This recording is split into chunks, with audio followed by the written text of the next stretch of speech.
Mahatma Gandhi pernah berkata, kesihatan adalah kekayaan yang sebenarnya dan bukannya emas dan perak. Berapa kerap kita gagal menghargai kesihatan yang baik sehinggalah kita kehilangannya. Setiap tahun, berbilion dolar dibelanjakan untuk penjagaan kesihatan, namun seakan tiada jalan penyelesaian.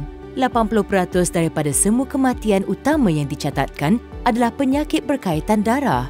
Pada tahun 2017 sahaja, 64 orang mati akibat penyakit kardiovaskular setiap hari, manakala 32 kematian akibat strok. Kedua-dua penyakit ini menjadi penyumbang utama kepada kematian secara global di dalam 15 tahun kebelakangan ini. Walaupun kebanyakan orang menghabiskan banyak masa untuk melakukan senaman, memakan makanan yang sihat dan mencari masa untuk berehat, kunci kesihatan yang baik adalah terletak pada sistem kardiovaskular kita, di mana aliran kehidupan mengalir.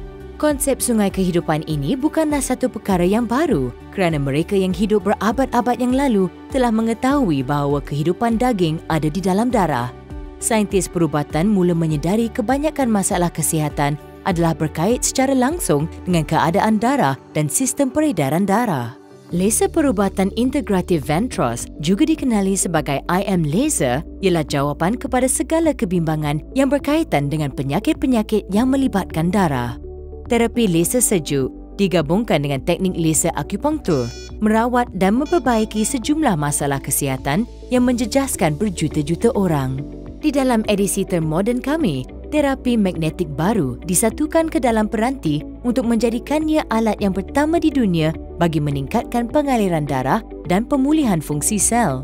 Menurut dua orang saintis, Lars Hoder dan Jan Tuna, di dalam buku mereka, Terapi Cahaya Laser, Praktik Klinikal dan Latar Belakang Sains, terapi laser tahap rendah terbukti mendatangkan kesan positif kepada lebih 80 jenis masalah kesihatan.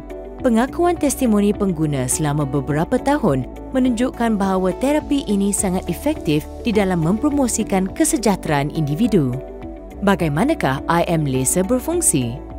Menggunakan output berkuasa rendah, IM laser Ventros menghasilkan cahaya laser merah pada gelombang 650 nanometer. Inilah yang membuatkan ianya selamat untuk digunakan. Tenaga daripada sinaran laser merangsang cytochrome C kompleks di dalam mitokondria.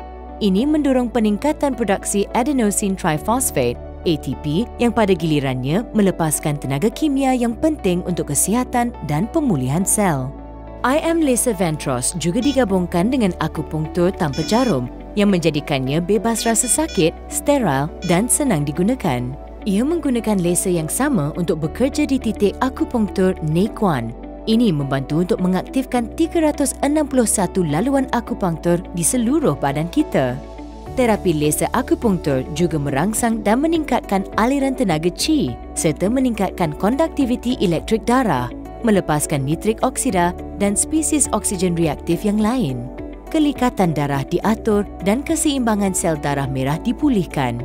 Inilah yang menyumbang kepada peningkatan kesihatan individu. Terapi magnetik meningkatkan konduktiviti elektrik darah dan meningkatkan pengaliran darah, seterusnya mengurangkan kelikatan darah. I've been having heart problem for more than 20 years and I had two major vessels that are blocked. And I suffered constantly from shortness of breath, insomnia and constant migraine. About a month ago, I started using Ventros IM laser therapy. And my last test showed that my blood pressure is back to normal. Even my doctors were very surprised with the sudden changes. 我得了糖尿病大概有15年了，每天都要靠药物来控制它，也让我觉得很疲倦。自从我用了人激光之后，我的糖尿病指数从18降到7。IM laser Ventros melalui ujian yang ketat telah mendapat banyak penghargaan. Ianya juga menerima anugerah berprestij semasa pameran inovasi antarabangsa di Geneva pada tahun 2019. Video ini dibawakan kepada anda oleh Ventros.